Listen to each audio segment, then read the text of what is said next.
Hola, hola. Los que ¿Qué quedamos son tal? los que hicieron el buzzer. Ah, sí, sí, sí, el número. Ayer le decía a Fede si no eran muy pocos para hacer los tres cursos.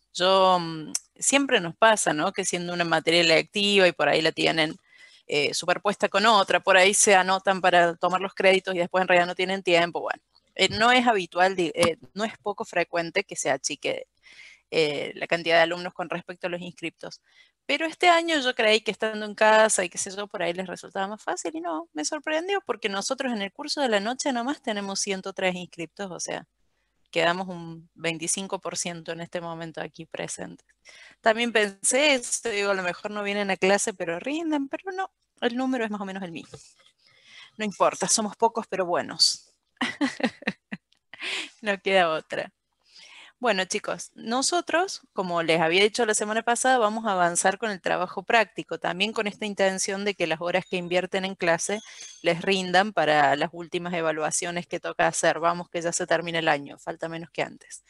Así que lo que vamos a hacer hoy es mirar en detalle el enunciado y, mejor dicho, hoy sí, y empezar con los primeros pasos que nosotros les recomendamos o que en este caso yo les voy a sugerir para empezar con el trabajo práctico. Los que ya han hecho algo, bueno, pueden de todo caso comparar lo que tienen acá o discutir qué enfoque prefirieron tomar y por qué y demás. No creo que hayan empezado demasiado considerando que estuvieron preparando el parcial, pero bueno, vamos a ver cómo nos va. Voy a tomar el host primero de la sala. Denme un segundito. Aquí.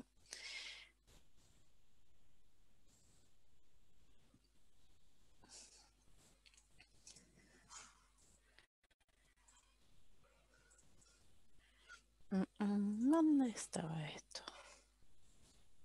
Acá.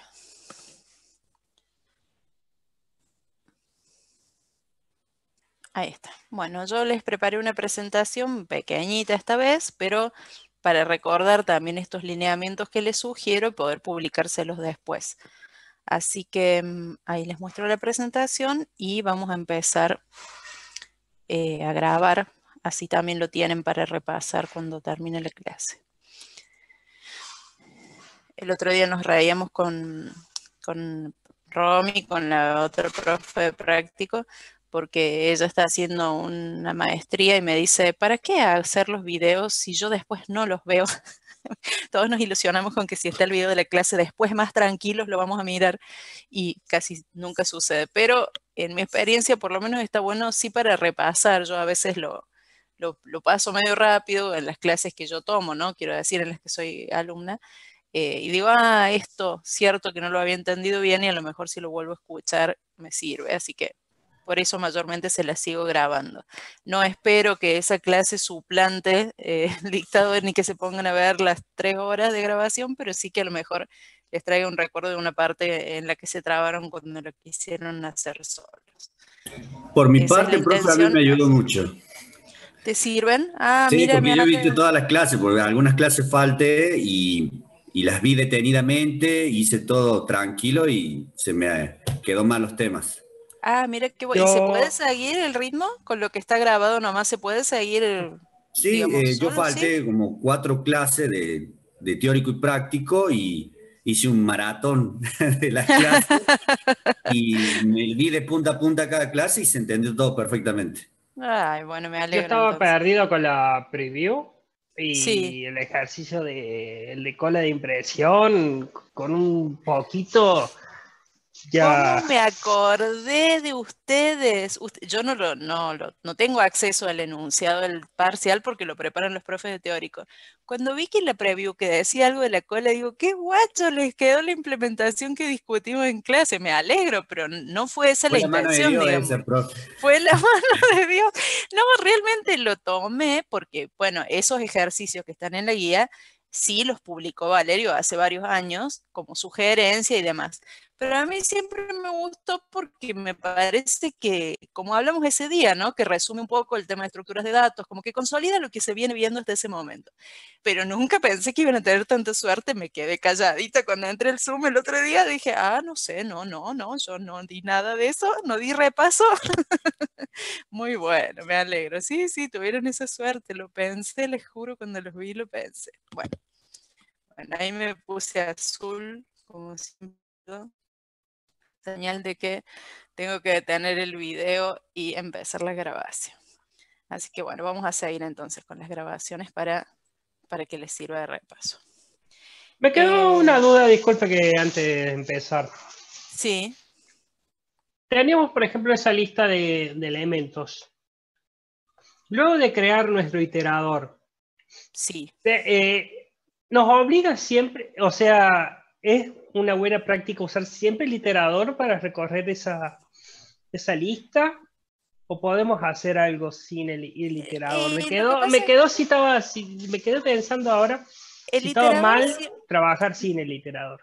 No, el iterador siempre se hace por la razón que aclaraba las fichas cuando vimos el tema, que es no tener que meterse con la estructura interna de la clase, disponer, digamos, de un recorrido fluido de la estructura sin estar controlando si llegué al final, si están enlazados los nodos, si esto, si lo otro. Esa es la finalidad del iterador. Con esa aclaración me acabo de dar cuenta ya, es para externos, es de externo Claro, poder trabajar sin conocer bien. sin conocer cómo están conectados un elemento con otro de los que forman la estructura. Entonces ese avance de elemento en elemento y ese control sirve para eso, digamos, sirve para que lo haga la clase internamente y que el que sería usuario o cliente de esa clase no se entere. Sí, Oriana, así que tiene muchas visualizaciones, todo se corrió la voz de que había una implementación de una cola. No me fijé en la estadística, yo voy a chumar. Muy bueno, muy bueno. Ay, no, me dio muchas gracias, sinceramente me dio muchas gracias. Me quedé calladita la boca porque iban a acusarme de que los privilegiaba. Sobre que siempre nos acusan a los profes de práctico de ser demasiado buenos. Digo, no voy a quedar. Claro, ustedes guarden el secreto. Después lo bajo al video. No, mentira. Mentira, bueno, cada uno usó los recursos que tenía, esa era la idea. Bueno, y ahora vamos a hacer lo mismo, vamos a avanzar con el trabajo para que tengan los primeros pasos dados, así por lo menos el año pasado dedicamos estas últimas semanas siempre al trabajo práctico y llegamos prácticamente a programarlo todo, al menos en esa primera idea.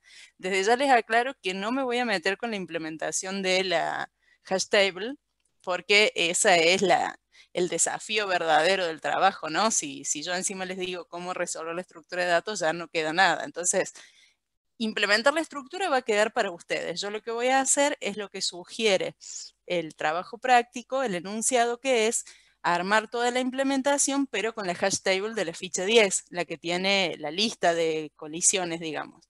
La otra, la de las tumbas y todo eso, la van a hacer ustedes a partir de la estructura que les dejaron medio avanzada. Pero bueno, la idea justamente del trabajo práctico cuando lo pensamos fue plantearlo como etapas, ¿no? Como distintas, o sugerirles a ustedes cómo encarar las etapas que podía tener. En mi caso pienso que un primer buen enfoque es concentrarse en totalizar de alguna manera los votos, pensando en la agrupación política. Entonces por eso les propongo esta primera etapa y voy a grabar porque no estoy grabando. Así que empiezo aquí. Sería esta entonces la primera etapa que yo les sugiero para empezar con el trabajo práctico. No quiere decir que tengan que empezar por acá, pero a mí me parece que sin meterse demasiado en la complejidad de los datos ni de la interfaz, se logra un primer buen avistamiento de los datos que están procesando. Por eso lo llamé resultados por agrupación política. Si ustedes todavía no vieron nada del trabajo práctico, ya en las siguientes presentaciones vamos a profundizar. Antes de eso, vamos a crear un proyecto JavaFX como hicimos la semana pasada. Acuérdense que tiene estos chiches de configuración que les prometí que iba a investigar si podíamos preparar algún archivo de Maven, pero la verdad que no lo hice. Así que vamos a ir con el sistema manual nomás, como lo hicimos la semana pasada. O sea que vamos a crear, yo voy a borrar todo lo que hice. Esperen que tengo acá unas porquerías que no van. Bueno, entonces vamos a ir a IntelliJ y vamos a crear un proyecto nuevo. ¿Sí? Acuérdense qué hacemos. Ahí subo el código, no me está dejando. Ah, cierto que voy a compartir la otra pantalla. Bueno, después cambio. Un momento. Voy a tener que compartir la otra pantalla. Bueno, a ver. Porque se acuerdan que después no se veía bien, se perdía resolución. Bueno, no importa, vamos a hacerlo así por ahora. Estoy hablando sola como una loca, pero ahí va. Vamos a hacer una nueva aplicación de JavaFX. Siguiente, la ubicación. Yo le voy a poner TSB, la clase práctica 13, que sería esta, o el práctico 13, y TPU. Así después, las semanas siguientes le ponemos 14, 15, y ustedes pueden ir diferenciando la evolución que hayamos hecho con este trabajo.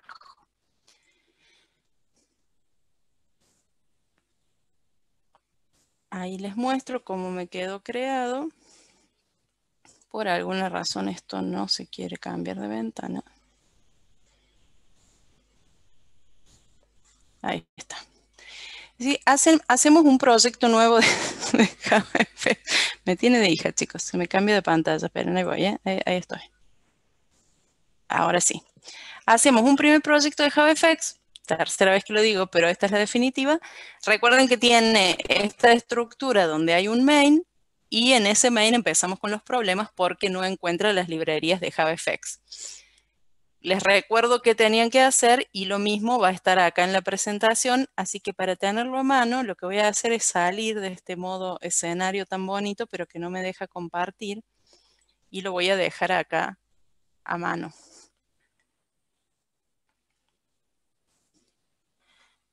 Bien, entonces recordemos, a ver si no se puede checar un poquito más. Tienen que, para que estos controles de JavaFX se reconozcan, hay que agregar la librería. ¿Se acuerdan? Projects, Tractor, Libraries. Esto. Ir a File, Project, Tractor, Libraries y elegir la ubicación donde ustedes tienen descomprimido el SDK. Ese va a ser el primer paso. Entonces, hacemos eso. File, Project Tractor, elegimos Libraries. No hay ninguna. Ponemos que agregue una nueva de Java y lo dirigen al lugar donde ustedes tienen descargado el SDK a la carpeta lib, que es donde están justamente las libraries. Y con eso desaparecen los problemas de no reconocer la librería, ¿verdad? Ahí abro el chat por los dos, me están preguntando algo. Bien, ¿se acuerdan de esta parte? Una vez que desaparece y se deja de quejar de eso, lo que empieza a pasar es que nosotros ejecutamos y nos da un segundo error. A ver, ahora estoy ejecutando. Que dice que los componentes de runtime faltan y se requieren para ejecutar la aplicación. Eso es una configuración adicional que necesita la Virtual Machine. Entonces tenemos que ir a Run, Edit Configuration, buscar esta VM Options y poner el texto que está en la presentación, que es este, ¿sí? Antes de eso, yo por las dudas les voy a copiar acá la dirección. A ver, sí, porque el link sí lo toma. Ahí está. Ahí en esa página es donde están todas las instrucciones, por si a ustedes les resulta más cómodo copiar direcciones o cosas o mirar las pantallas de ahí que de mi presentación. Lo que hay que hacer es, en la parte de la VM, colocar este parámetro indicando dónde está la lib.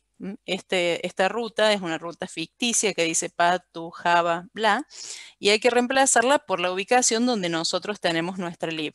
Acuérdense, si no están tan acostumbrados a referenciar una dirección, que tienen que colocar la ruta completa. En mi caso yo la tengo acá en csoft lib, entonces pueden elegir y poner copy address as text.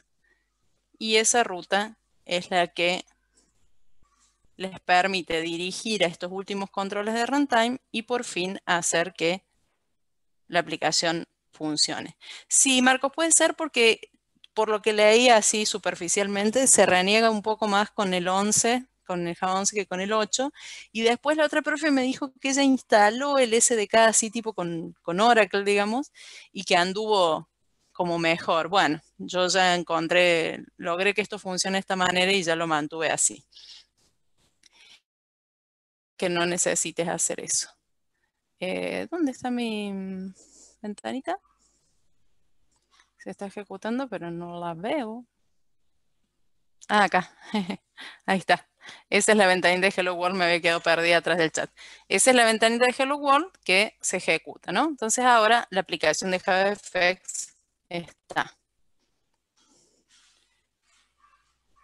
Ah, me mataste, Darío. Ahí sí que me mataste. Ya sabes a quién acudir. A Sanfede para que te solucione esas cosas. Yo hasta Windows te llego. Pero ahí hay instrucciones también en esa misma link que les paso. Creo que dice algo de Debian, si no vi mal.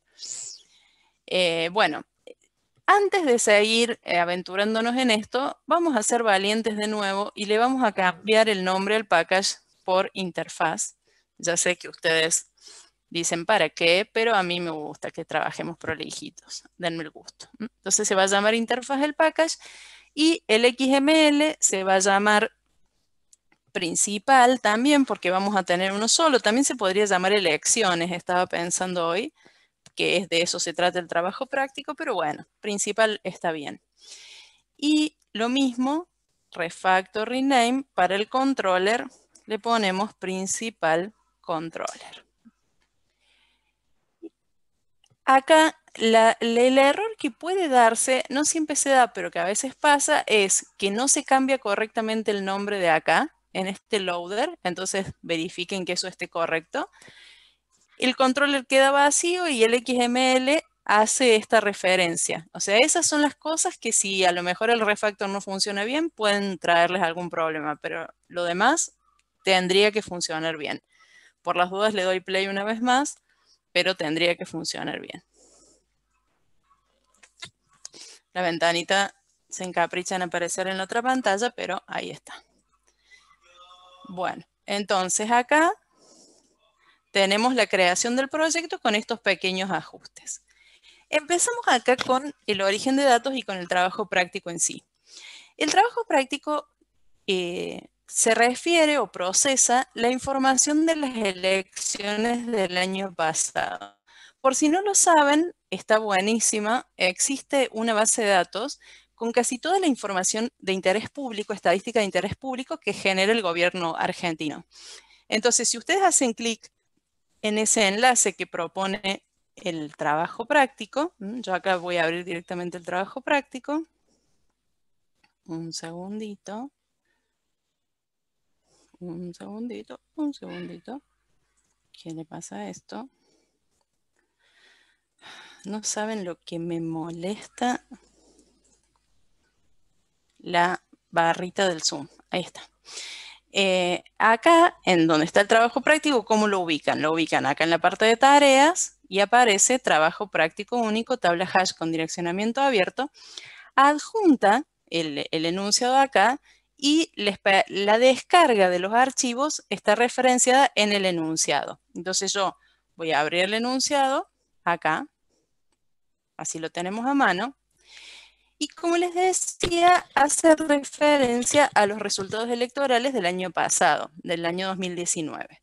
Pero este link, que les va a permitir descargar la información, dirige a este sitio, Datos.gov.ar, donde no solamente está esto, sino si tienen tiempo en algún momento, fíjense, la cantidad de datasets de todo tipo, hay 977 en este momento y contando, de todos los distintos rubros, fíjense, precios, datos de edades, de profesiones, de investigadores, de turismo, muchísima información. La verdad que está muy interesante para consultar cuando uno plantea algún proyecto donde hay consultas de bases de datos, donde quieren hacer algún análisis un poquito más interesante, en vez de estar inventando los datos o generando aleatorios, está muy bueno para tener datos reales que procesar. Muy bueno, realmente, Darío. Sí, sí, muy bueno. El otro día estaba haciendo un ejercicio para primer año y quería poner muchos nombres y digo, ¿de dónde puedo sacar una lista de nombres? Y sin querer llegué acá y no sé la verdad dónde estaba ahora, pero estaban, por ejemplo, la historia, no sé si esto ya es para divertirse, hay una consulta que dice qué tan popular es tu nombre de acuerdo al año en que naciste y después en los años anteriores y posteriores. Entonces, bueno, llegué ahí y en ese dar vueltas encontré la lista de todos los nombres que se usaron en el 2015 y cuántos niños tuvieron ese nombre. Entonces, bueno, mostraba el nombre más popular de cada año. La verdad que es muy bueno y, bueno, más allá de la curiosidad, me parece a mí interesante por información fidedigna, ¿no? Quizás si uno está investigando algo importante respecto de algún trabajo de investigación o algo así, está buenísimo tener a mano los datos. Además que están en formato CSV, entonces se puede descargar y procesar con facilidad. Muy bueno, la verdad que me gustó mucho. Bueno, pero ahora nos vamos a concentrar en esto, que son los resultados de las elecciones. Es de las PASO esto del 2019, no de las elecciones definitivas, ¿no? Sino de las PASO. Descargamos esos archivos.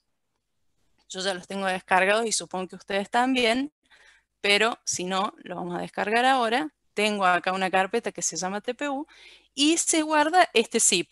Obtienen un zip que dice resultados provisorios PASO 2019. Yo no voy a perder tiempo en descargarlo porque ya lo tengo ahí, pero de acá se descarga. Luego tenemos toda la descripción de en qué consiste ese repositorio o qué vamos a encontrar en ese repositorio. En principio, en esa carpeta van a venir 5 archivos DSV. En realidad dice DSV, pero es equivalente a, digamos, dice DSV porque es como un CSV, si alguna vez lo han visto, por comma separated values, pero en vez de estar separados por comas, están separados por pipes, los registros. Todos tienen el mismo formato, es una línea por cada registro, es un archivo de texto, donde hay una línea por cada registro, y después los campos que conforman ese registro están separados por un pipe, por un palito como el del OR.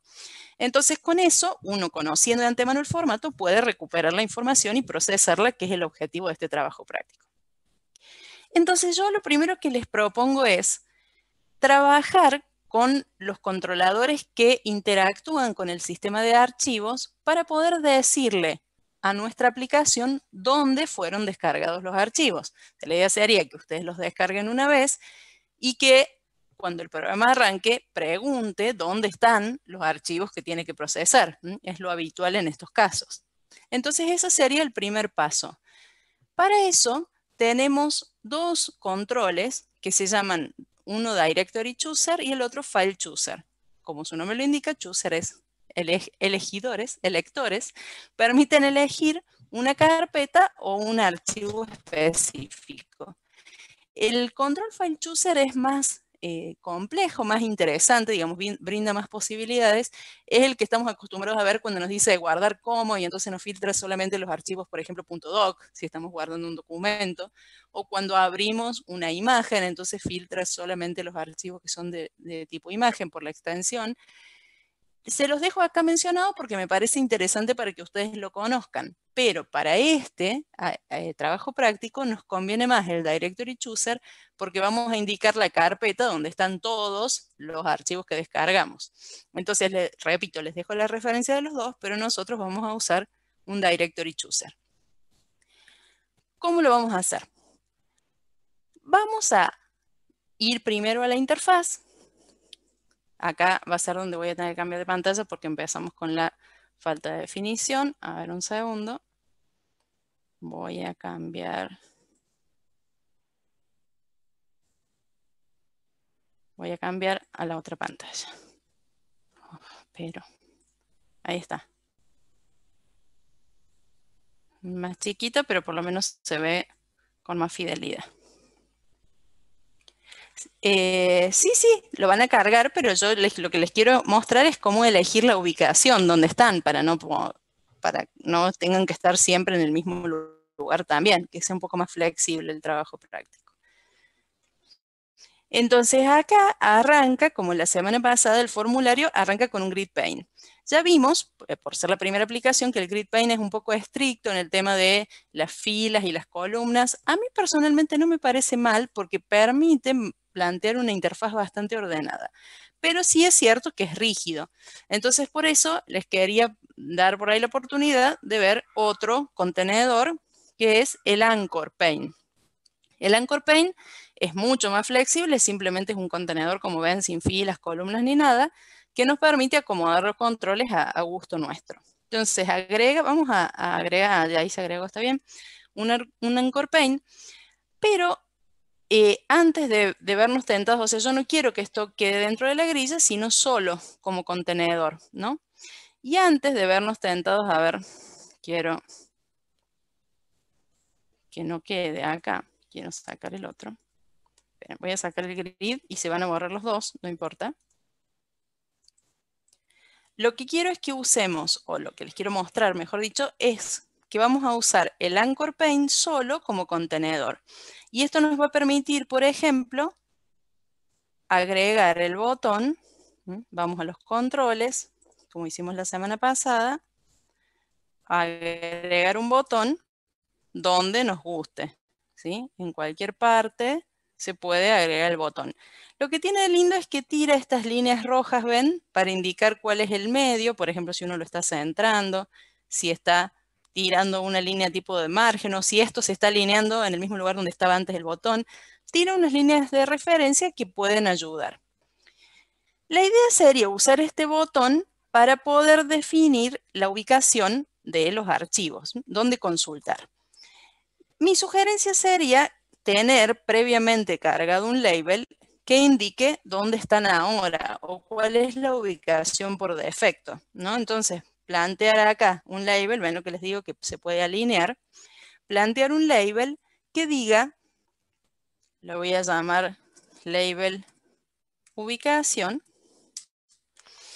y que diga dónde se supone que están los archivos, ¿no? En mi caso, por ejemplo, yo tengo una carpeta que se llama TCB y dentro tengo otra que se llama TPU y dentro tengo descomprimida el contenido del trabajo práctico, los archivos que se usan para el trabajo práctico. Entonces en el texto voy a poner eso, voy a poner toda esa ruta. Esta es la ruta que la acabo de copiar, donde yo tengo ubicados mis archivos. Voy a agregar una label más antes de esta, que diga origen de datos o algo así.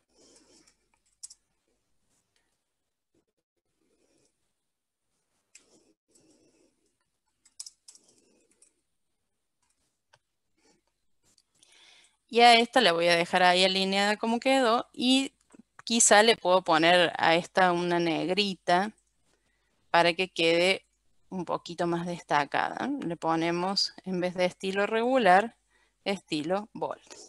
Ya saben, lo comentamos medio superficialmente la semana pasada, pero tal vez no, si son así más de prestar atención a la gráfica, todo se puede asociar a un CSS, a una hoja de estilo, como las que se usan en HTML. Yo la verdad no me adentré en ese mundo porque como ya les conté, me pierdo y no vuelvo más. Pero por ahí, si ustedes hacen una aplicación más compleja, claramente que no es la idea andar poniendo negrita, fuente y color a mano en cada uno de los controles. Si uno quiere hacer una aplicación más significativa, tiene que darle una unicidad de estilo. Pero bueno, eso excede este trabajo, solo para que ustedes lo sepan. Bien, entonces esta, como decía, sería la ubicación y este botón me permitiría a mí cambiar la ubicación. Entonces eso le voy a poner como título, cambiar.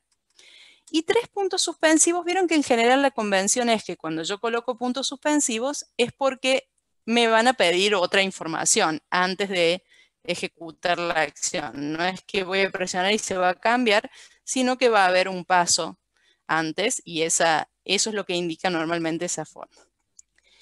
Si quieren, voy a pedirles una cosa, como la pantalla estoy medio acotada, si necesitan preguntar algo, total no somos muchos, desactiven el micrófono, me llaman y les respondo, así no estoy mirando el chat, porque si no tengo que abrir y me quita visión de la pantalla. Decía, la idea entonces es que este botón nos permita cambiar esa ubicación. Entonces, en el código, le vamos a poner como ID btn cambiar. Ya discutimos la semana pasada que le ponemos como prefijo 3 letras que indican el tipo de control de que se trata. En los botones habitualmente se usa btn. Y el nombre, que en este caso va a ser cambiar. Y un action, yo le voy a poner cambiar, o lo voy a escribir bien, cambiar ubicación. Si recuerdan de la semana pasada, cuando nosotros íbamos a la versión de texto, nos aparecía acá la sugerencia para generar el método. Yo me encontré, hoy cuando lo hice, que no me lo sugería más. Y digo, sonamos, que rompí. Resulta que el contenedor principal, que la semana pasada era el grid y ahora es el anchor pane, tiene que estar referenciado al controller. A uno de ellos, el más grande, el contenedor principal, repito, tiene que estar referenciado al controller.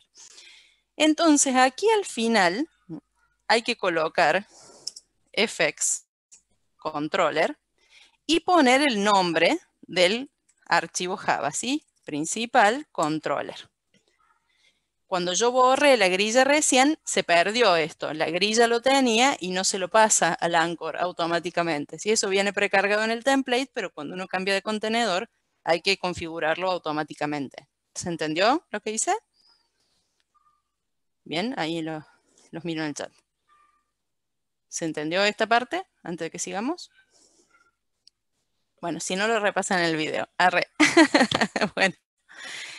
Cuando ustedes crearon, ahí repito, cuando ustedes recién cambiamos el anchor, pusimos el anchor, ahí lo corro un poquito así se ve. Pusimos este anchor pane como contenedor en lugar de la grilla. ¿Qué ventaja nos da el anchor pane? Que es más flexible en tamaño y en ubicación de los controles. La grilla nos pedía agregar filas y columnas, ¿se acuerdan? Toda la información está organizada como una tabla. Pero cuando usamos otro contenedor, cuando cambiamos el contenedor que viene con el template, hay que indicarle a ese contenedor, al primero de la jerarquía, cuál es la clase controladora, cuál es el punto Java que está actuando como controlador de esta interfaz. Entonces, hay que irse al final, en este caso yo tengo el tag del anchor pane, hay que irse al final y poner fx dos puntos, se completa solo, fíjense, lo voy a hacer de nuevo, fx dos puntos, una de los atributos es controller, lo eligen y le sugiere entre las clases que están en el proyecto, ¿no? Cuando yo empiezo a escribir principal controller me dice, ah, bueno, es esa, listo, me pide una de las clases de Java para que sea la que contiene los métodos asociados a estos controles. Entonces, si ahora voy a cambiar ubicación, que sigue estando rojo, y presiono Alt Enter, sí me da la posibilidad de crearlo, el asistente, ¿sí? Porque ahora está enlazado correctamente el controller con el XML. Por eso ahora funciona bien. Bueno, este método, cambiar ubicación, lo que tiene que hacer es abrir una ventana, como les decía antes, de las que ustedes están acostumbrados a ver, que me muestre el contenido de mi sistema de archivos y me permita seleccionar una carpeta válida, no que yo la tenga que escribir a mano, sino que yo la pueda elegir. Para eso se crea un Directory Chooser. Le voy a poner DC de nombre porque si no queda muy largo. Uno es un objeto, como cualquier otro, y después tiene un método showDialog, que es el método que abre la ventanita para que nosotros podamos elegir. Pide una ventana ahí por si uno le quiere abrir otra ventana y demás, pero puede ser nulo, así que le dejamos nulo y ya. ¿Qué efecto tiene esto? Lo voy a ejecutar ya mismo. Ejecuto mi aplicación. Aparece la ventana a la que le tenemos que cambiar el Hello World. Tenemos que cambiarle el tamaño inicial también porque aparece muy chiquita. Y acá está el botón cambiar. Cuando yo presiono el botón cambiar, me abre esto. ¿Ven? Que es ni más ni menos que un acceso a mi sistema de archivos. Entonces yo, que antes lo tenía ctcb tal cosa, ahora puedo elegir otro lugar. Digo no, ahora sácalos, no sé, de esta carpeta, por ejemplo, ¿no? Ven que a medida que yo voy eligiendo va poniendo un nombre ahí abajo y cuando yo selecciono queda elegido esa nueva ubicación. Pero como ustedes claramente pueden ver, nada ha cambiado acá. ¿Por qué? Porque no le programé nada todavía. Pero el efecto del chooser es ese, abrir una ventana y permitirme elegir una de las carpetas del sistema de archivos. Acá dice Select Folder porque es un Directory Chooser. Si fuera, como les decía antes, un File Chooser, me dejaría elegir un archivo específico, no una carpeta. Bueno, ¿cómo se procesa el resultado que se obtiene? El showDialog retorna un objeto de la clase File. Entonces simplemente tomamos ese retorno acá. La clase File hay que importarla. Con Alt Enter se importó ahí sola, Java IO File. Y a partir de ahí, si el usuario presionó Select Folder, como hice yo recién, en el objeto File queda la carpeta que eligió. Si presiona cancelar o cierra la ventana desde la cruz, el retorno del método es nulo. Entonces lo que hay que controlar es si File es distinto de nulo y en ese caso cambiar la etiqueta donde yo estaba mostrando la ubicación por esta nueva que eligió el usuario.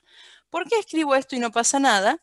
Porque se acuerdan que en el XML, además de los métodos, hay que declarar los controles como variables, por lo menos los controles con los que queremos interactuar, asignándoles datos o accediendo a sus propiedades. Entonces nos vamos a colocar aquí en el nivel ubicación, que es con la que yo quiero trabajar, y le voy a presionar Alt Enter, y ahí me deja crear el campo ubicación. Claramente ustedes lo pueden hacer a esto a mano, pero siempre el asistente nos asegura que estamos haciendo las cosas de la manera correcta. Entonces, si el usuario eligió una ubicación distinta, o la misma, no sé, pero eligió algo, yo lo que hago es, en esa label, mostrarle lo que eligió. Si pongo file así nomás, va a llamar tal vez al toString si es que existe, pero yo quiero que esto quede bien. Entonces voy a tomar el método getPath, que me va a dar la ruta completa de la carpeta que eligió.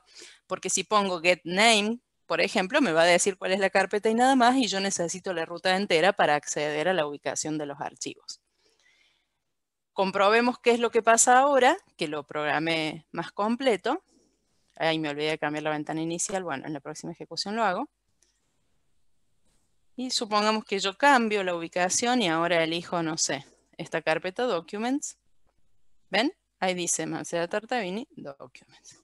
La cambio y ya me arrepentí, no la encuentro, lo que quiero cancelo y no la cambia, ¿sí? Porque el resultado fue nulo. ¿Se entiende cómo funciona? Es práctico para evitar errores, sobre todo, y para facilitarle la vida al usuario. Tampoco vamos a ser tan sofisticados de controlar si en la ubicación que eligió están los archivos del trabajo práctico. No pretendo tanto, pero sí que sea un poco más flexible que obligarnos a los profes a colocar los archivos exactamente donde tienen que estar, ¿sí? Por ende, no es necesario que nos entreguen los archivos junto con el trabajo práctico porque nosotros vamos a consultar los nuestros, los que tenemos descargados. No hace falta que lo hagan, que los incluyan. Algunos chiches que se pueden hacer acá. Primero vamos a cambiar este Hello World, que quedó mal, por elecciones 2019. O le vamos a poner paso 2019, que es lo que realmente son. Tenemos que hacerlo un poco más ancho de la ventana porque ya vieron que no entraba. Así que le voy a poner 500. Y la altura por ahora la voy a dejar así. Y después algunas cosas que a mí se me ocurren. A este Directory Chooser se le pueden setear algunas otras propiedades. Por ejemplo, pueden poner cuál es el directorio inicial, cuál es el título. Estos dos sets a mí me parecieron interesantes porque, por ejemplo, el título puede aclarar qué queremos que haga. Seleccione ubicación de los datos, por ejemplo. Y después el set directory me gustó porque dije, podemos hacer que la ventana se abra en la ubicación actual, en la que está configurada como ubicación actual. Si el usuario cambia de idea, bueno, y si no, a lo mejor abre solo para verificar que está accediendo a la ruta correcta.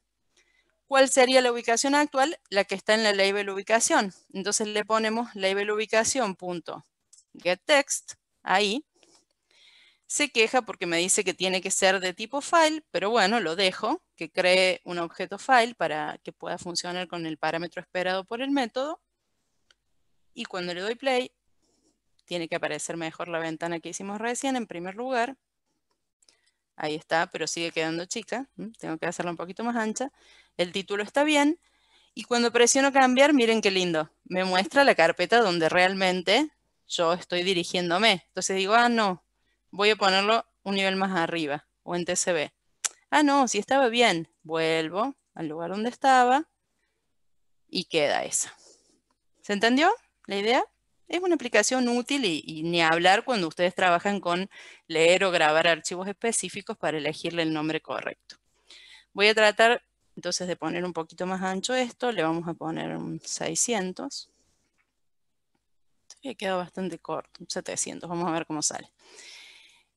Y con eso entonces tenemos la primera parte, que es indicarle al usuario, o pedirle al usuario que nos indique, mejor dicho, dónde están los archivos de origen de datos. Bueno, claro, yo se los estoy mostrando en la presentación y ustedes no lo están viendo porque es cierto que ahora comparto esta pantalla. Bueno, después viene la lectura de archivos. Como les decía, se trata de archivos donde cada campo que forma los registros está separado por pipes, por estos palitos que conforman el OR que están a la izquierda del 1 generalmente en los teclados. De los que contiene, o sea, de los 5 archivos que vienen, vamos a concentrarnos en estos 3. Descripción postulaciones, descripción regiones y mesas totales por agrupación política. Esos 3 son los que van a servir de consulta para desarrollar el trabajo práctico. Entonces, el primer paso, o el segundo sería, si contamos lo de la gestión de archivos, es implementar una clase que permita leer el encabezado de estos archivos, o sea, la primera línea de cada archivo. ¿Para qué les propongo esto? Para que vayamos chequeando que la comunicación con los archivos funciona antes de concentrarnos en los procesamientos un poco más complejos que puede implicar y las estructuras de datos. Bien, así como esto es la interfaz, los archivos claramente son el soporte de esta aplicación. Entonces vamos a hacer una carpeta nueva que se llame soporte. Y vamos a desarrollar acá una clase que se tendría que llamar, ¿cómo? No, text file le vamos a poner. Text file. Esta clase va a ser la que se encargue de abrir el archivo y procesar el contenido para que nosotros lo podamos informar. ¿Qué atributo tiene que tener? Si se trata de un archivo, claramente lo que nos interesa es saber dónde está ubicado. Entonces, hagamos un atributo. No sé si me gusta más tener directamente el objeto file. File, el archivo en sí, físico, al cual va a hacer referencia este archivo lógico, va a ser el atributo. No sé si vamos a necesitar otro, vamos a usar ese por ahora. Acuérdense que esto requiere un import. Y después vamos a plantear un constructor, como siempre, que no va a recibir ese file, sino que va a recibir el nombre, o sea, la ruta completa de ese archivo. Le voy a poner path o ruta. Path es una palabra que uno relaciona con ese tipo de información. ¿Qué tiene que hacer el constructor internamente? Construir el archivo a partir de ese path que recibió como parámetro. Hasta ahora, nada nuevo. ¿Cómo empezamos a trabajar con el archivo? Tendríamos que hacer que en el controller, desde el controller, se ordene procesar los archivos. Y eso tendría que ser en un botón diferente al que planteamos para cambiar la ubicación, porque son dos procesos distintos. Entonces, vamos a ir, o sea, la idea también es que en la interfaz orientada de eventos no haya un play y haga todo solo, porque si no va a parecer que es la consola, ¿no? Hay que tratar de distribuir un poco la funcionalidad en los distintos botones que vamos agregando.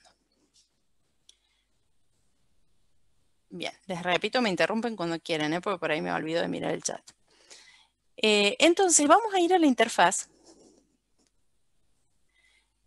Y vamos a agregar otro botón que sea para procesar los datos, para cargar los datos. Vamos a los controles que están acá. Elegimos otro button. Lo voy a poner aquí abajo. Y a este lo voy a llamar, luego le voy a poner cargar datos.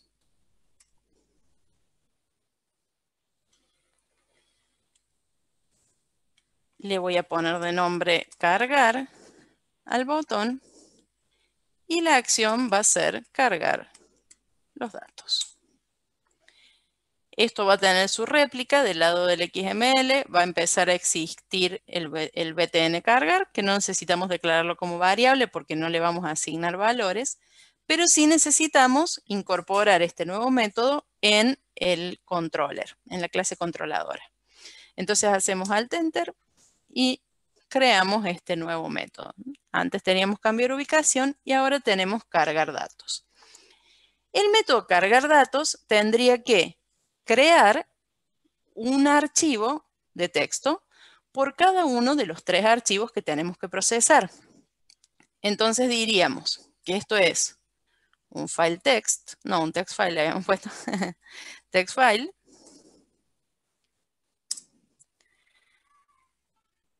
Al primero, a ver, vamos a recordar cómo eran los 3 archivos. Uno es la descripción de postulaciones, otro es la descripción de regiones y otro son los totales por mesa. Entonces vamos a poner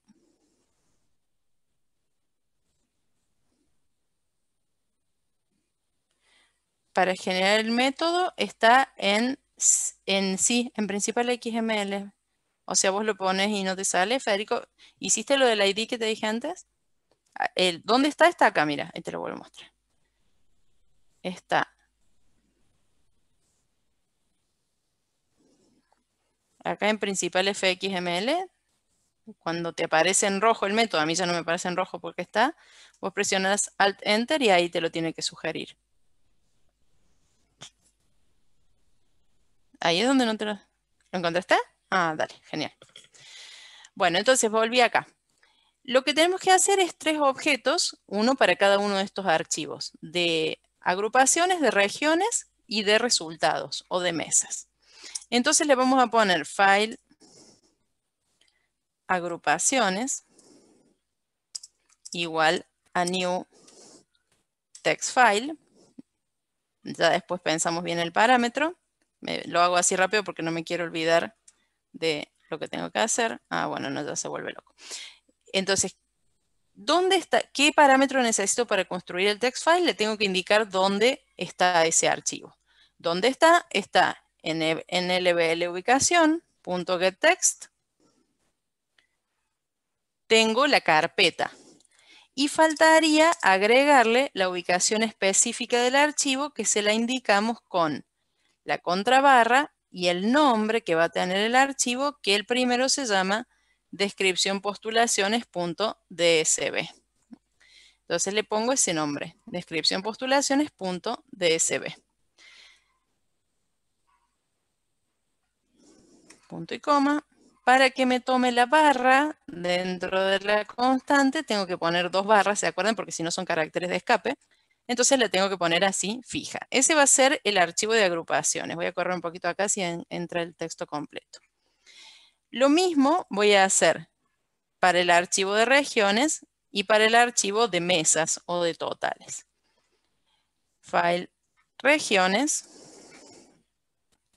y file mesas. Le voy a poner mesas a este.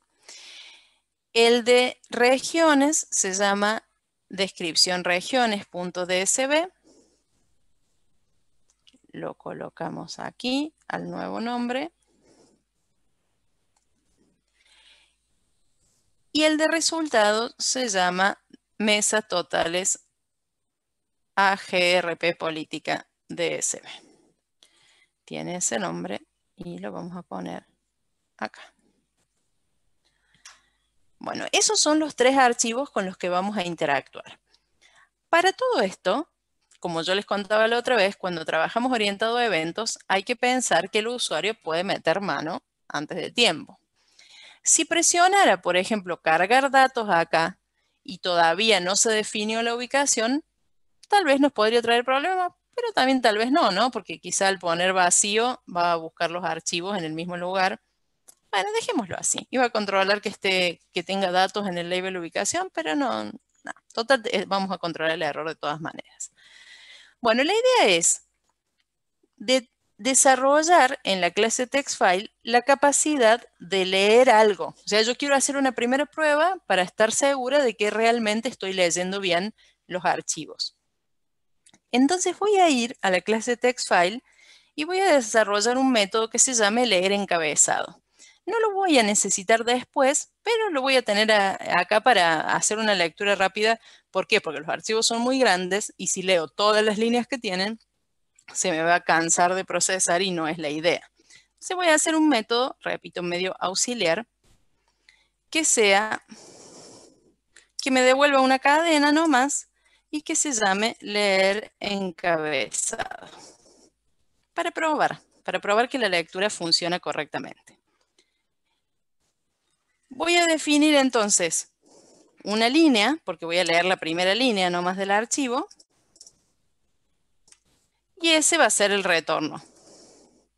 Lo hago así, así se deja de quejar el compilador, o el IDE mejor dicho, y puedo trabajar. ¿Cómo se hace para leer un archivo de texto? ¿Se acuerdan que lo vimos hace mucho para el desafío? ¿Con qué clase se trabaja para leer un archivo de texto? A ver si lo repasaron. Con Scanner. Muy bien, Gonzalo, excelente. Venía abriendo sabiendo que alguien lo iba a ver. Voy a ver si me deja poner el chat allá arriba. Ahí está. Puedo poner el chat acá y puedo verlo acá en la otra pantalla. Muy bien. De paso no queda grabado en el video. Efectivamente con Scanner. Entonces hay que crear un objeto de la clase Scanner, como hacíamos con el input, igual a new scanner. La diferencia es que en vez de tomar la entrada estándar, que es el teclado, definimos como entrada a nuestro archivo. Y el archivo es un atributo de la clase, así que no va a pasar nada. ¿De qué se queja? ¿De qué se queja? A ver. De que el constructor de scanner tiene una excepción. ¿Por qué? Porque el archivo que yo le estoy pasando como parámetro puede no existir. No se quejó con el systemin porque el systemin lo puede controlar, pero si yo ya le doy un archivo físico, puede que no exista. No voy a hacer que el método lance una excepción, sino que la voy a capturar aquí dentro. Entonces lo voy a reunir o lo voy a rodear con el try catch. Este de stack trace no me gusta, lo voy a reemplazar por un system out que diga no se pudo leer el archivo. Incluso le puedo indicar cuál es. Y a lo mejor falla de nuevo. No se pudo leer el archivo. Voy a poner ahí. Algo pasó y el archivo no se pudo leer. Bueno, ya hicimos la captura. Entonces ahora consideremos qué va a pasar si se pudo leer. Como saben, en el caso de usarlo como escáner, tenemos que interactuar con el iterador de la clase escáner en este caso, preguntando mientras scanner has next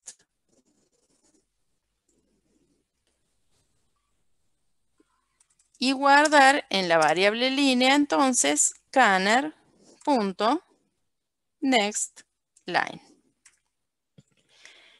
Si yo lo dejo así como está, lo que va a pasar es que va a leer el archivo completo y me va a retornar la última línea que leyó. Y lo que quiero es que esto suceda rápido. Entonces lo que le voy a agregar acá es un break. Cuando llegue a leer una línea, que pare. Lo único que quiero es que lea la primera línea del archivo, ¿se entiende? Y que eso retorne. Si llegara a suceder esta excepción de que el archivo no existe, el retorno sería la línea vacía, así que está controlada la situación, lo voy a mantener así el método como está. Vamos a ir entonces al controller y para cada uno de los archivos que creamos, no me voy a meter con interfaz gráfica, simplemente voy a ir a la consola y voy a tirar file agrupaciones, leer encabezado. File regiones, esperen que me falta el sistema. File regiones,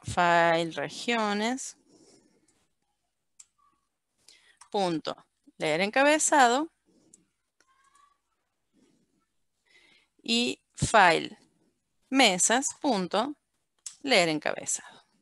También me olvidé del sistema AUTACA. Profesora, una consulta. ¿Hace falta hacer el while si sabemos que es la primera línea? No, no hace falta, pero lo hice para, o sea, tendría que ser un if, ¿no? Porque podría no tener nada, podría existir el archivo y no tener nada para leer. Pero no es un while sino un if, porque si se cumple lo voy a usar una sola vez. Nada más que lo quise hacer con while para que lo tuvieran de modelo para cuando leamos el archivo completo. Pero sí, es real que con un solo if alcanzaría en este caso porque estamos recuperando la primera línea. Dale, gracias, profe. De nada. Bueno, entonces ahora, si lo ejecuto,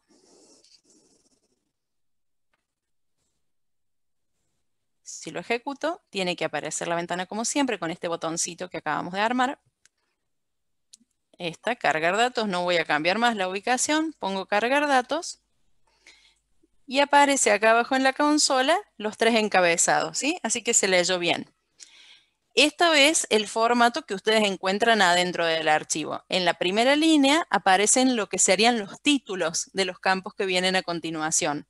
Entonces, en el de agrupaciones está el código y el nombre de la categoría, luego el código de la agrupación y el nombre de la agrupación, el código de la lista y el nombre de la lista. Código de categoría y nombre de categoría se refiere a qué nivel electoral o a qué cargo, mejor dicho, se está postulando esa agrupación. Si presenta, ¿para qué cargo presenta candidato? Porque ustedes saben que hay agrupaciones que, por ejemplo, no llevan candidato a presidente y solo llevan candidato a gobernador, o solo llevan diputados y apoyan a otra lista como presidente. Entonces, lo que se hace es indicar la combinación de agrupación política y cargo para el cual presenta candidato. Eso es lo que aparece en el primer archivo. En el segundo es simplemente información geográfica, un código de una región y el nombre, a qué región del país pertenece. ¿Por qué se llama región? Eso lo vamos a ver la semana que viene, pero dentro están las provincias, los departamentos, las ciudades, cada una con su propio código y su propia longitud de código, lo cual nos indica de qué tipo de región se trata. Es toda la información geográfica de las elecciones que, repito, la vamos a dejar para la semana que viene. Ahora nos vamos a concentrar en las agrupaciones políticas. Y el archivo que sería de resultados plantea para cada uno de los distritos, siguiendo la idea que estaba antes, sección y circuito, toda esta es la información geográfica. La mesa tiene un identificador único en el país. Todo esto, hasta la mesa inclusive, sería la ubicación, ¿no? De dónde se emitió ese voto. Lo que está en este tercer archivo sería los telegramas, vieron que se siguen enviando todavía, donde el presidente de mesa pone la urna número tal, tenía tantos votos para esta agrupación, tantos votos. Bueno, eso es lo que se recibe en este archivo. Entonces, a su vez, además de identificar de qué mesa proviene y de qué ubicación geográfica, se diferencia para qué categoría son los votos, es decir, si son para presidente, para senador, para gobernador, demás. Luego, el código de agrupación sería la lista, la agrupación política, y por último, cuántos votos recibió, que es lo que importa.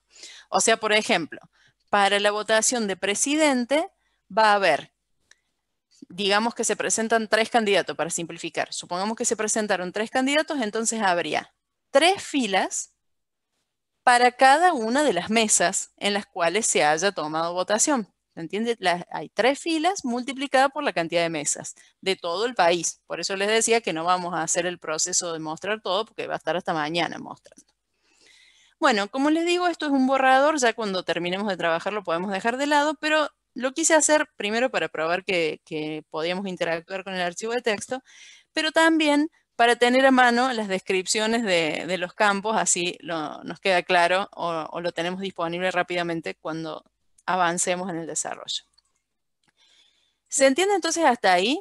Fíjense que tenemos la capa superior con la interfaz y los controles y la capa inferior con el archivo de texto. Va a llegar un momento que también vamos a tener que trabajar en el negocio y no hacer esta comunicación tan rústica entre los botones y las clases de soporte, ¿sí? La interfaz no tiene que conocer el soporte. En la siguiente etapa lo vamos a resolver a eso. Por ahora es para ir chequeando que todo funciona. El archivo de agrupaciones, entonces, el que dice descripción postulaciones, perdón, el archivo que se llama descripción postulaciones nos va a permitir reconocer cuáles son las agrupaciones o partidos políticos que intervienen en esta elección. De todas las que intervienen, a nosotros nos interesa analizar los resultados de la votación para presidente y vice. Entonces, de todas las postulaciones posibles, que acá como ven el primer dato es el código de postulación, vamos a elegir solamente el que tiene un 1 acá, 3 ceros, un 1 y muchos ceros, que es el de presidente y vicepresidente de la República. Fíjense que aquí arriba tenemos intendente y acá abajo tenemos diputados provinciales. Bueno, solamente estas son las que vamos a tener en cuenta. ¿Por qué aparece esto varias veces? Porque aparece tantas veces como agrupaciones políticas presentan un candidato a presidente. Entonces, en nuestro caso serían 1, 2, 3, 4, 5, 6, 7, 8, 9, 10 agrupaciones que presentaron candidato a presidente. Y en esas nos vamos a enfocar. ¿Qué tenemos que hacer? Crear una hash table con esas agrupaciones y, como les decía al principio de la clase, utilizando la implementación de la ficha 10. ¿Por qué vamos a hacer una hash table? Porque la idea es que terminemos esta clase generando un totalizador, sabiendo cuál fue el total de votos que obtuvo cada una de las agrupaciones en el país. Y básicamente, quién es el candidato que más votos tuvo, ¿no? Entonces, vamos a buscar eso. ¿Por qué vamos a trabajar con una hash table? Porque cuando nosotros vayamos recorriendo el archivo de resultados, el de las mesas, no este, sino el de las mesas, nos vamos a encontrar a la agrupación, por ejemplo, Juntos por el Cambio, que es la número 135, un montón de veces. Y la idea es buscar la agrupación 135 y sumarle los votos de esa mesa. Cuando vuelva a aparecer, buscar otra vez la agrupación 135 y sumarle los votos. Esto se podría hacer con un vector con acceso directo, digamos. Sí, se podría, pero los códigos de agrupación son 10, pero no son sucesivos. Entonces tendríamos que hacer una conversión y demás, y además no estaríamos implementando la hash table, que para eso estamos haciendo el trabajo práctico. Así que vamos a usar como soporte para este conteo de votos por agrupación una hash table. ¿Estamos? ¿Estamos hasta ahí? Sí, profe. Bien, vamos entonces.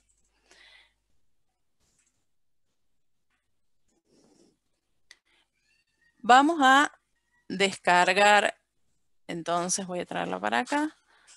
Vamos a descargar, oigo ruido de un vaso roto y me desconcentré porque tengo miedo que sea un vaso que me gusta. Si es un vaso que no me gusta, no importa, pero es grave si se rompe uno de los que me gusta. Yo voy a ir a chequear.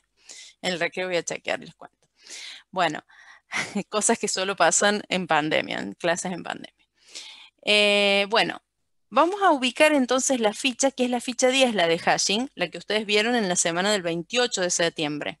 La vieron con Fede, nosotros no hicimos práctico de esto porque ya esa semana era feriado, y después ya empezamos con JavaFX. Entonces vamos a descargar esta, la de hashing, si no la tienen ya, ¿no? Yo la tengo ahí descargada. Búsqueda por dispersión se llama hashing. En su momento habrán visto con Fede seguramente toda la idea de para qué sirve la tabla y cómo facilita la indexación de los datos y todo eso, así que yo no voy a profundizar en esa parte. Simplemente voy a buscar las clases que acompañan a la implementación de la hash table y las voy a incorporar a mi programa. Main, Java, clases. Solamente vamos a tomar estas dos, la clase hashtable y la clase ArrayList, porque como esta implementación utiliza listas de desborde, el ArrayList es para los desbordes, ¿no? Cuando ustedes hagan la suya propia, no van a tener ArrayList porque van a trabajar directamente sobre la hashtable y van a ir posicionando los elementos nuevos de acuerdo a cómo está explicado el algoritmo ahí mismo en la ficha. Entonces copiamos estas dos clases. Vamos al lugar donde tenemos nuestro trabajo práctico o lo podemos arrastrar Voy a optar, si me deja el espacio, voy a arrastrar porque arrastrando le pone el nombre correcto. Lo vamos a colocar en el paquete de soporte. Lo arrastran con control para que se copie y no se mueva. Le decimos que sí.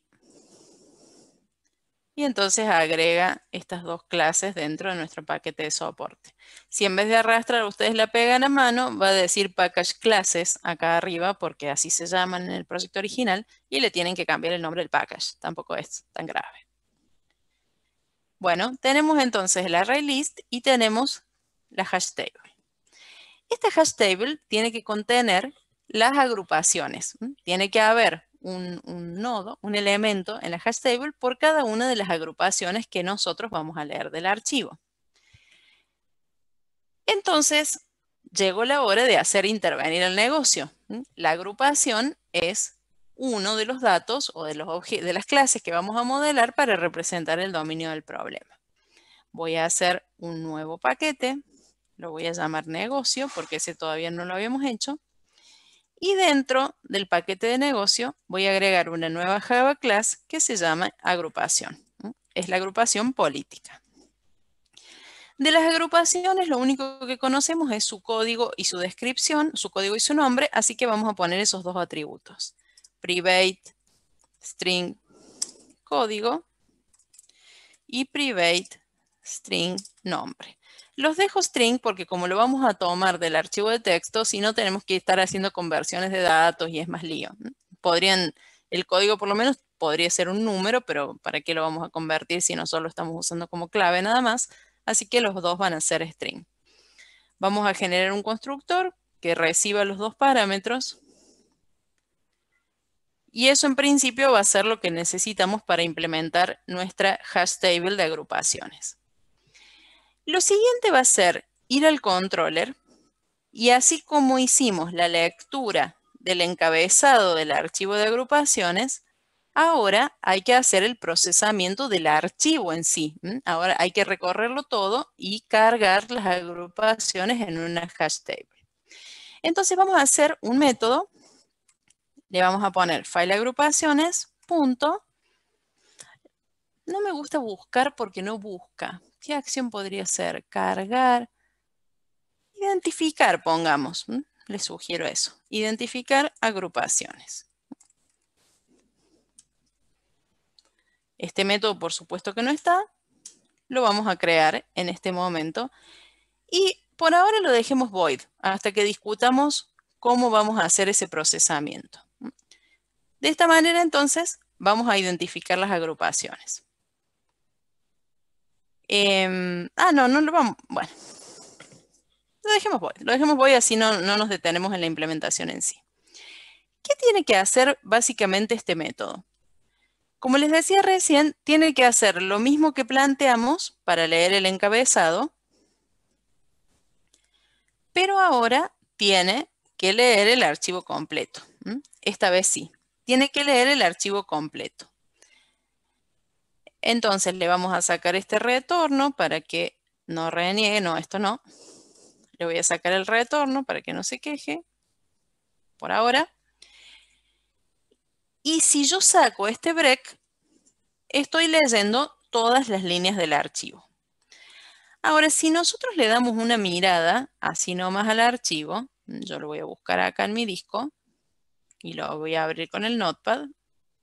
C, TCB, TPU, resultados provisorios, descripción de postulaciones. Profesora, una consulta. Sí. ¿Tenemos que cerrar el archivo en cada lectura después que terminamos de leer o lo podríamos? No, porque no es el mismo mecanismo, digamos. El objeto este de escáner desaparece cuando terminamos el método y listo. Así que se lo llevará el garbage collector, llegado el momento. No es como una conexión con la memoria.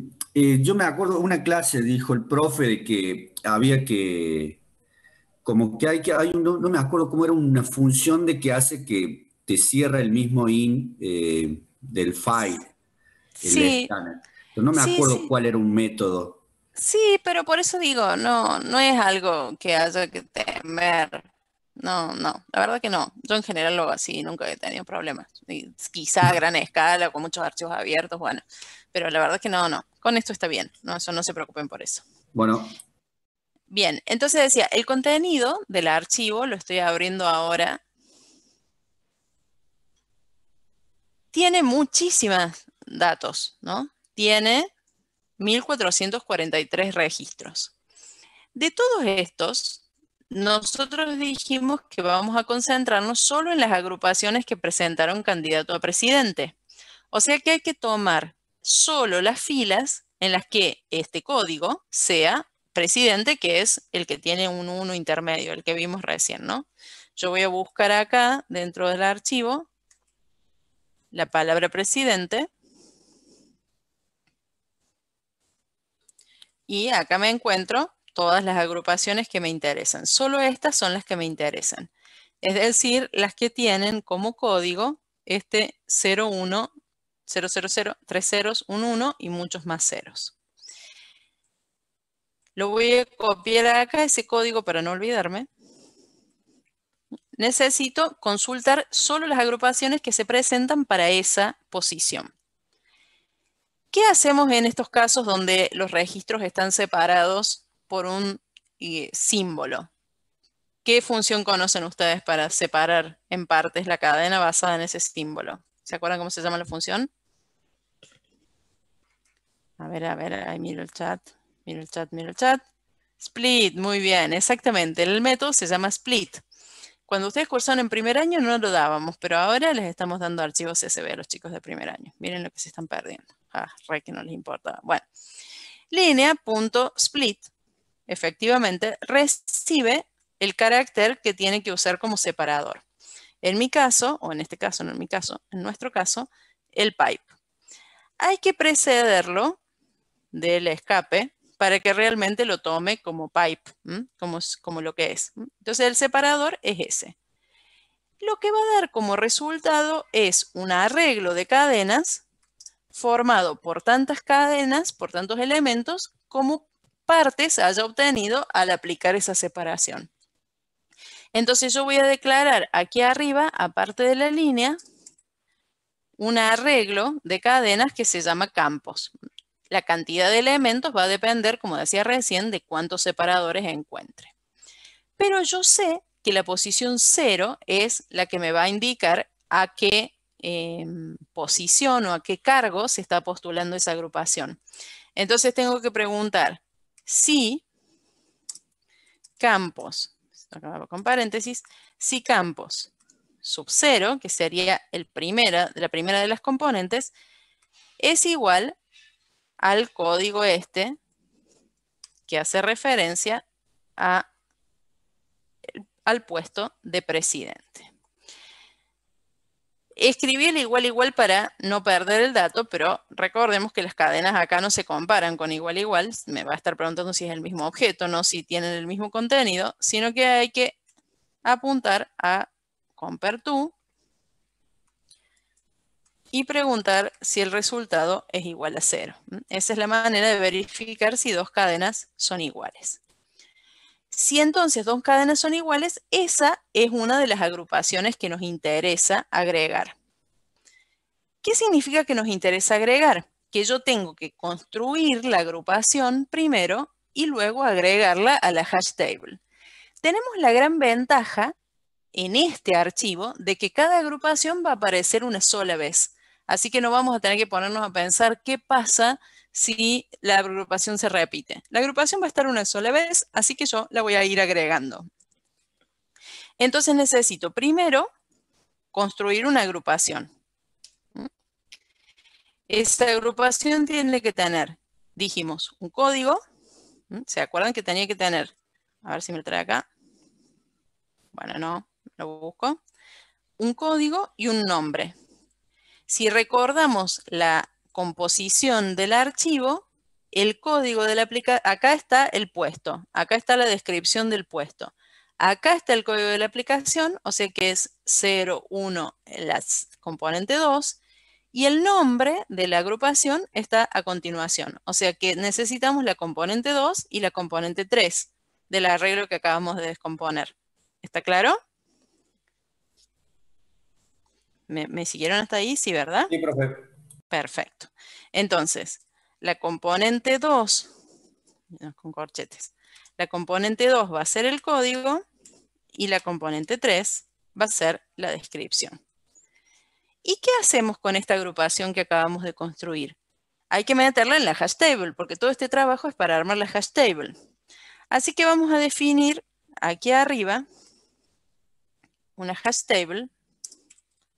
Le voy a poner table nomás para que no sea tan largo el nombre. Bueno, el nombre que quieras, ponele. Dije table, caramba. New tcb hash table.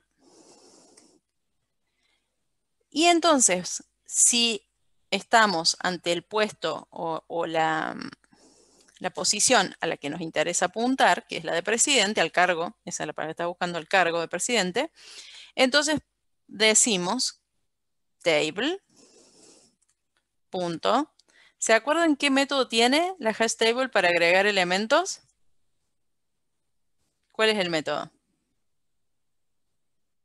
Put. Bien, put, muy bien. Y sí me falta poner new Federico, ahora lo corrijo. Put.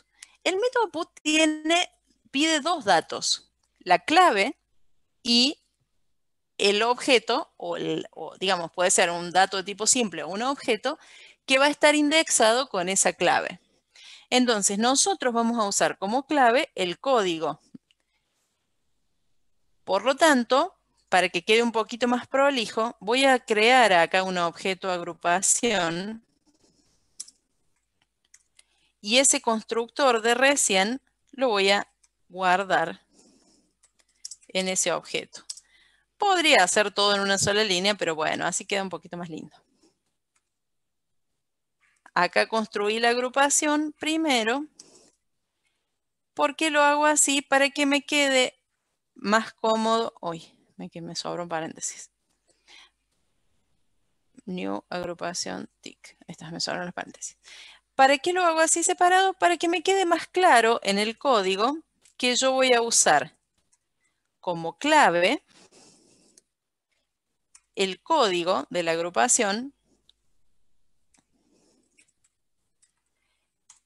y como objeto la agrupación completa, que también va a incluir el código. Y bueno, no nos van a cobrar por un dato más, porque si no, tendríamos que dejar el nombre solo en la agrupación y a lo mejor después necesitamos obtener el código desde el objeto. Claramente se está quejando porque no le programamos getters a esta clase, así que lo voy a hacer en este momento. Voy a ir contra mis principios y voy a generar los dos getters porque pienso que el otro nos puede hacer falta. No. No hagas getters de más. Vamos con el código nomás, que es el que necesitamos ahora. Entonces ahora sí, tenemos agrupación.getCódigo. ¿Por qué no le gusta? No lo sé. Profe, ¿no le faltan las llaves? Sí, es por las llaves. Por eso que no le gusta. Estaba ahí enojado y yo pensé que era por mi agrupación. Gracias. Ahí está. Cuando esto termina, entonces, tenemos que retornar la hash table, ¿no? Y hay que definir para este método que era void un retorno de tipo hash table. Y acá, luego del catch, el mismo retorno de la table que estuvimos construyendo. Bueno, este proceso nos deja con una hash table creada conteniendo todas las agrupaciones que se postularon para el cargo de presidente. Cuando lleguemos acá, lo que podemos hacer es probar hacer un system out de una de esa tabla también, a ver qué pasa, ¿no? Porque se acuerdan que estábamos en el control, era todo esto.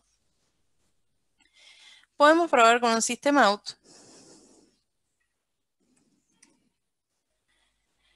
Solo para cerrar que esto está funcionando, pero ya después vamos a trabajar un poquito la interfaz, ¿no? Le demos play, a ver qué sucede. Con todo este trabajo, a ver si realmente va a funcionar. Enloqueció la gata. Bien, acá abajo me aparece, miren qué bonito, el encabezado que mostramos antes y las distintas listas, ¿sí? ¿Se acuerdan que nosotros cuando definimos la hash table, definimos un conjunto de listas. Y si las claves coinciden, un conjunto de ítems, perdón, para la lista. Y si las claves coinciden, se va armando un array list. Acá hay dos agrupaciones que generaron la misma clave. Acá también, ninguna generó esta clave. Acá coincidieron tres, acá coincidieron. ¿Por qué, siendo tan poquitas agrupaciones, por ahí no me conviene hacer una array, una hash tan cortita, ¿no? Esto que tiene acá es el valor por defecto del constructor. Si vamos a la hash table, vemos que tiene un constructor. Esperen, tengo todo abierto acá y es un bardo. Nosotros creamos la hash table por defecto acá, pero esa lo que hace es tener una capacity de 5, por eso rebotaron tanto las agrupaciones.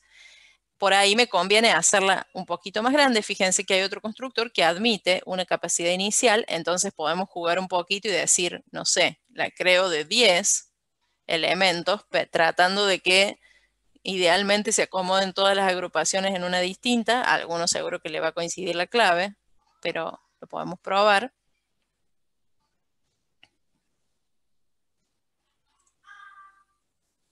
¿Ven? Acá ya quedó más separadito, más lindo. Tiene solamente 2 en la lista acá, tiene 2, las demás hay un par de listas vacías, ahí queda un poquito mejor. Bueno, tenemos nuestra hash table. Estamos trabajando con la consola que no era el plan, así que cerremos una cosita más y nos tomamos un descanso. En vez de mostrar esa hash table como se está viendo ahí en la consola, vamos a presentarla en la pantalla. Con la sucesión de las semanas vamos a ir haciendo cositas un poco más sofisticadas también en la pantalla, pero por ahora vamos a usar un cuadro de texto nada más para el resultado.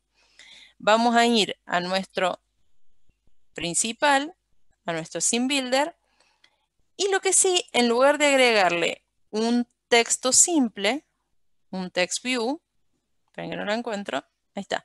En vez de agregarle un text field común, le vamos a agregar un text area, que como les conté la semana pasada, admite la multilínea. Y entonces por lo menos vamos a poder ver la lista más ordenadita, ¿no? Entonces vamos a acomodar esta text area acá. Voy a agrandar un poquito más. Si el contenido que mostramos no cabe, aparece con scroll el text area. Eso se puede configurar, pero, o sea, con barras de desplazamiento, ¿no? Esta maldita costumbre de decir las palabras en Spanglish. Aparece con las barritas, o sea, si no cabe, aparece con la barrita de desplazamiento como esta, digamos. Aparece con la barrita de desplazamiento a los costados. Eso se puede bloquear para que no suceda, pero no, a nosotros no nos interesa bloquearlo, así que lo vamos a dejar. Se está enloqueciendo la gata, chicos. Ustedes escuchan los ruidos de fondo. No sé qué le pasa. Se está saltándome acá alrededor. La comidita, bro. No, porque no tiene comida acá, no sé. Es como, tengo dos gatas, ¿no? Y esta es como celosa. Cuando me ve que estoy muy concentrada acá, cuando no empieza a caminar. Atenciones. A mí me Sí. pasa lo mismo con el gato. Cuando no le doy bolilla, ¿Y no vos te viste deja en cómo paz. no te hace que caminar de arriba del teclado? La odio. Viene y empieza a desfilar por arriba del teclado de cómo que no lo hizo. Está muy ocupada en subirse a un mueble por encima de mi cabeza. Tengo un miedo que pegue un salto ahí. Bueno, ya se calma. Está persiguiendo a algún bicho imaginario. Entonces, bueno, vuelvo, perdón. ¿En serio? ¿Viste? No, si esta está rebotando con las paredes, no sé qué hace. Acá se subió al piano. Bueno, o sea que ya a esa altura le convenció. Esta entonces, text area, le vamos a poner de nombre txt agrupaciones. No, porque tengo una repisa arriba de mi cabeza, literalmente, no estoy sentada en el escritorio y tengo una repisa arriba.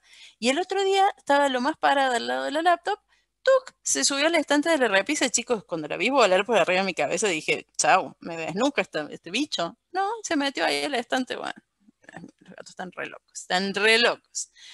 Bueno, este se va a llamar txt agrupaciones, volvamos. Y lo que vamos a hacer entonces es que el controller, en vez de tirar este resultado a la consola, lo ponga en el txt. Lo de los encabezados los vamos a dejar en la consola porque era un borrador nomás para probar que funcionaba. Ya después lo vamos a sacar. agrupaciones. ¿Por qué no me lo ofrece? Porque me falta incorporarlo al XML. Mejor dicho, incorporarlo como variable, no al XML, sino al controller. Así que buscamos el txt agrupaciones, Alt Enter, creamos esta variable y ahora sí ponemos txt agrupaciones.setText. Tiene los mismos métodos que el text field, nada más que permite multilínea, como les decía antes.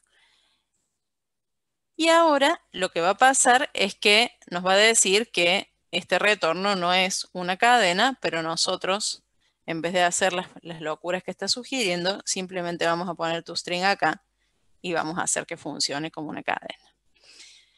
No sé qué quiere, que value of, que cambie el retorno, no. Con un toString se arregla todo.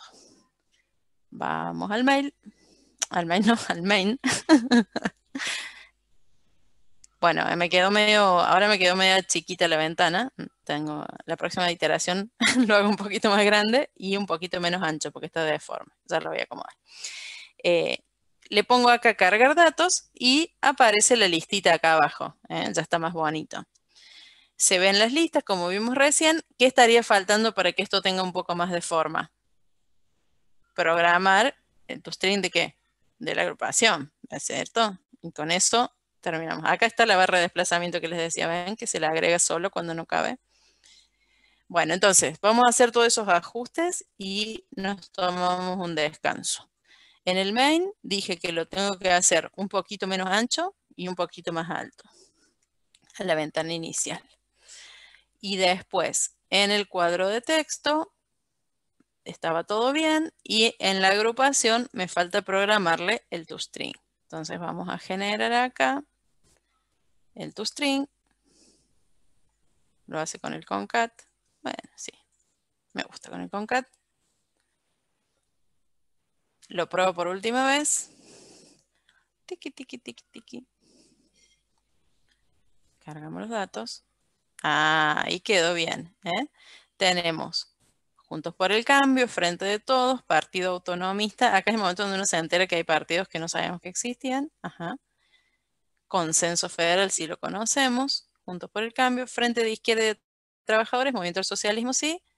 UNITE por la Libertad y la Dignidad, no sabría quién es. Y el Frente Patriota me da un toque de miedo. Pero ahí tenemos todas las agrupaciones que se presentaron con candidatos a presidente. Ese UNITE, qué sé yo, me parece. Bueno, no importa. Ya pasaron las PASO, las elecciones y todo. Es la información histórica la que tenemos acá. Bueno, estamos entonces. Vamos a hacer una pausa. Son y 35. Volvemos a las -10, ¿les parece? Y vemos la parte de los votos, de totalizar los votos que requiere las neuronas frescas, porque esa es la parte más rarita de lo que estamos por hacer hoy. A descansar entonces un ratito y a las -10 nos encontramos de nuevo. Los espero acá. Hasta luego.